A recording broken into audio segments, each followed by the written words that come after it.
Honorable Première ministre, chef du gouvernement,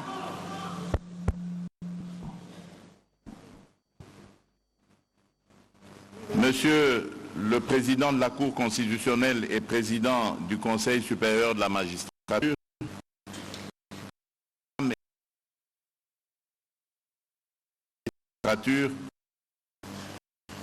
honorables députés et sénateurs, mesdames et messieurs les membres du gouvernement, Monsieur le Président du Conseil économique et social, Messieurs les membres des institutions d'appui à la démocratie, Mesdames et Messieurs les membres du corps diplomatique et représentants des organisations internationales accréditées en République démocratique du Congo, Monsieur le bâtonnier de l'Ordre national des avocats, Mesdames et Messieurs les représentants du système judiciaire en vos titres et qualités respectifs, distingués invités, Mesdames et Messieurs, c'est avec une profonde solennité et un immense sentiment de responsabilité que je me tiens devant vous aujourd'hui à l'occasion de l'ouverture des États généraux de la justice en République démocratique du Congo. Cet événement crucial nous offre l'opportunité de scruter avec l'unité l'état de notre système judiciaire, d'identifier les défis qui entravent son fonctionnement et de tracer ensemble les voies de sa renaissance. Ma présence en ce lieu n'est pas un simple acte protocolaire destiné à être inscrit dans les lettres de noblesse du ministère de la Justice. Elle est plutôt le symbole de mon engagement ferme de restaurer la justice de notre pays.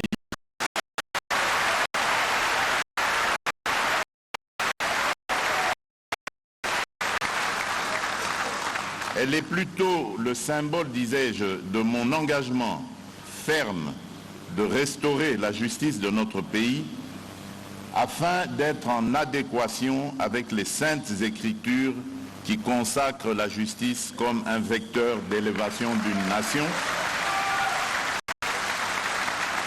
Ainsi qu'il est écrit dans Proverbe 14, verset 34, « La justice fait la grandeur d'une nation ».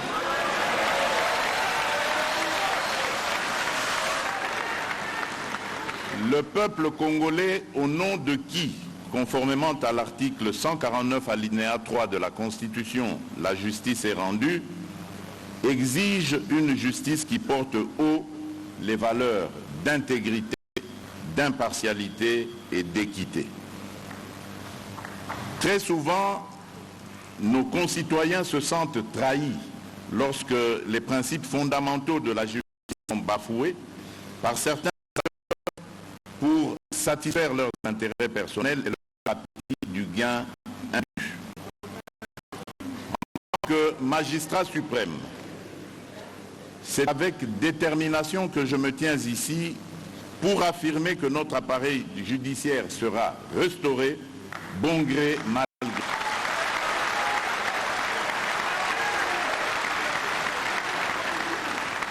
Un minimum de volonté de nous tous suffit pour que nous ayons un appareil judiciaire fort, exempt du dysfonctionnement et de divers maux qui le rongent, pour ainsi redevenir un sanctuaire où nul n'est au-dessus de la loi et où chaque citoyen, riche ou modeste, trouvera la part qui lui est due dans la distribution de la justice.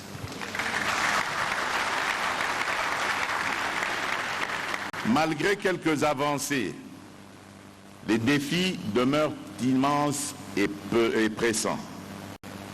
Les moyens judiciaires sont encore limités, certes, les infrastructures inadaptées et la couverture judiciaire incomplète. À cet égard, j'ai instruit le gouvernement d'accélérer la construction de nouvelles infrastructures judiciaires et surtout la construction d'établissements pénitentiaires pour résoudre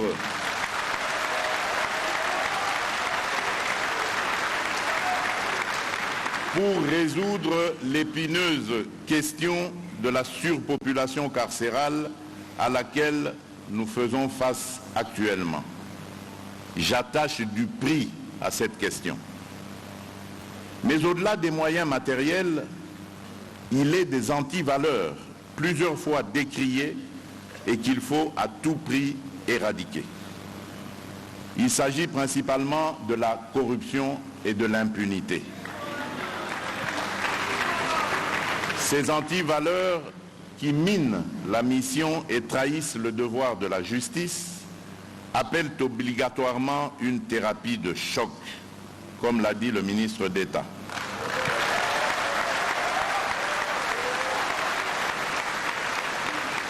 Mon engagement à ce sujet est solennel et inflexible. Notre justice sera purgée de ces fléaux pour que le statut du peuple congolais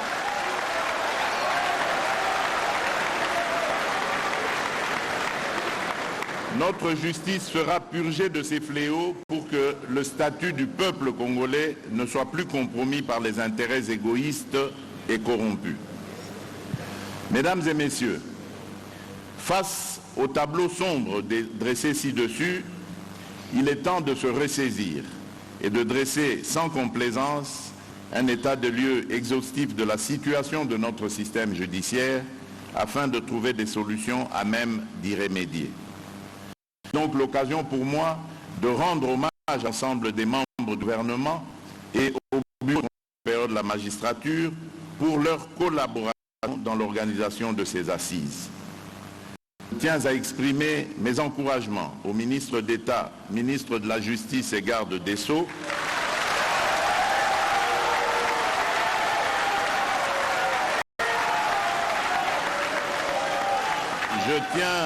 Je tiens à exprimer mes encouragements au ministre d'État, ministre de la Justice et garde des Sceaux, pour cette initiative d'organiser pour une énième fois les États généraux de la justice après ceux organisés en 2015.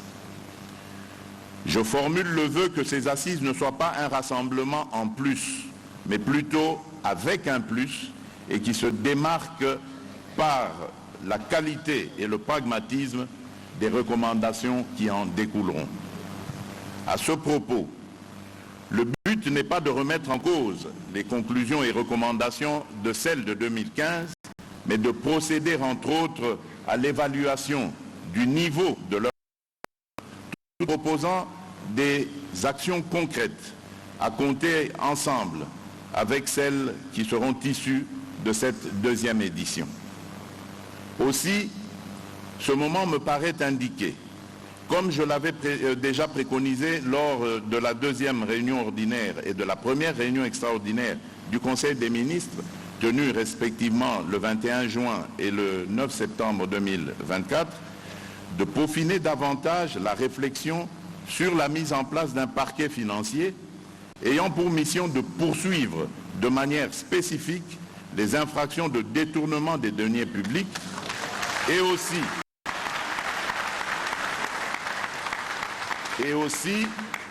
sur la possibilité de créer un service national du renseignement pénitentiaire qui devrait être capable d'anticiper et de prévenir des évasions à répétition que nous connaissons et qui aura notamment pour mission de coordonner efficacement la surveillance et la sécurité au sein de nos établissements pénitentiaires.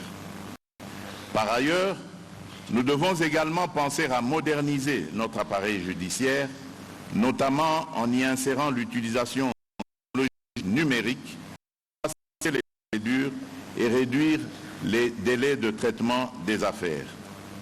Ces trois exemples ne devraient pas limiter l'imagination débordante de ces assises. Je vous exhorte donc à préserver, à travailler sans relâche pour le renforcement, l'efficacité, la cohérence et la crédibilité de notre système judiciaire. Dans cette perspective, il vous appartiendra de soumettre aux États généraux de la justice tous les remèdes possibles, en ce compris des réformes législatives et courageuses et ambitieuses. Aux honorables députés et sénateurs, je vous invite à soutenir les réformes législatives qui seront initiées dans le sens à obtenir la restauration de notre système judiciaire afin de promouvoir un état de droit. Au gouvernement, je rappelle l'impératif de mobiliser les ressources nécessaires pour garantir la réussite de la mise en œuvre des réformes. Aux magistrats et aux autres acteurs judiciaires, je rappelle solennellement que le peuple congolais attend de vous une justice qui apaise et qui rassure, une justice qui inspire confiance par votre compétence, par le bannissement des actes de prévarication et par le respect intransigeant des valeurs éthiques que vous devez incarner sans faille. Le Congo ne va plus tolérer ni l'incurie, encore moins la complaisance. Chaque décision, chaque acte, chaque parole doit être le reflet de l'intégrité et de l'honneur que vous êtes appelés à incarner. Personnellement,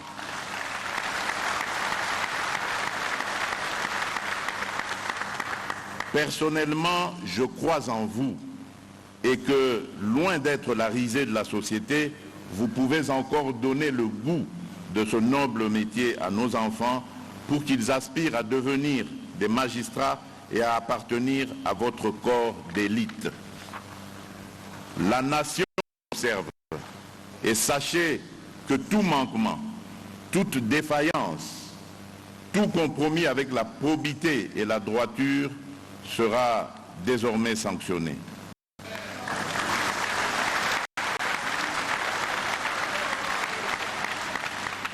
Le temps des avertissements est révolu.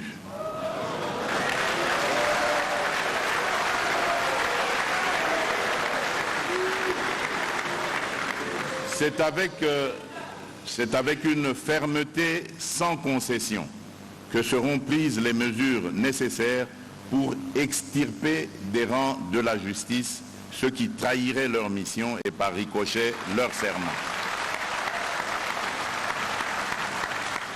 Le Congo attend de vous une justice implacable contre la corruption et l'impunité. Une justice qui ne recule devant aucune pression, devant aucun intérêt autre que celui de la vérité et du droit.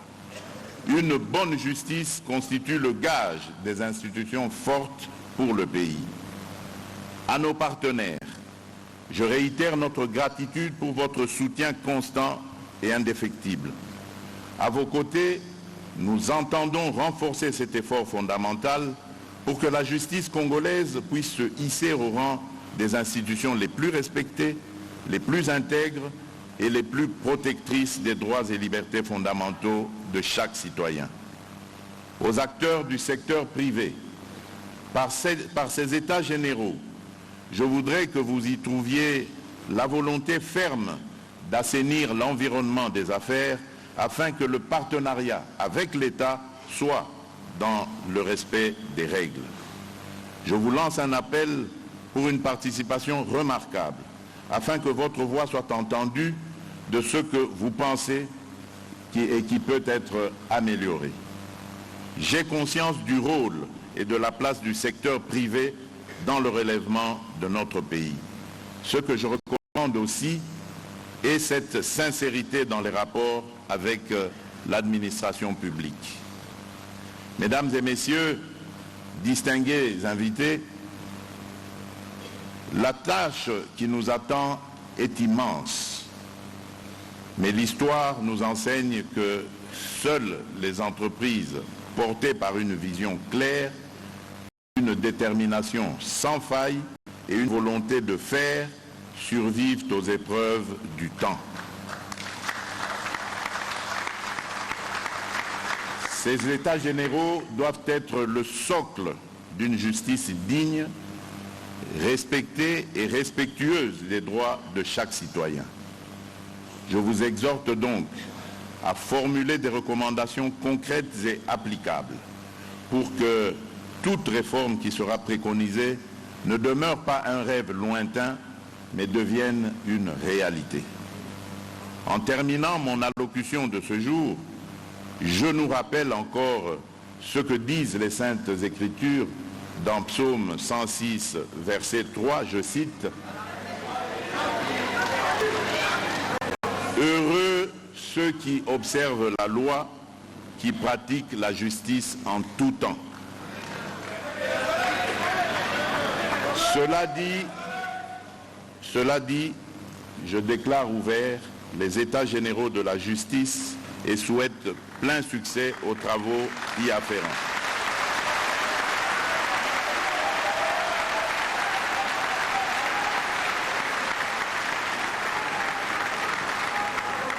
Que Dieu bénisse la République démocratique du Congo et son peuple. Je vous remercie.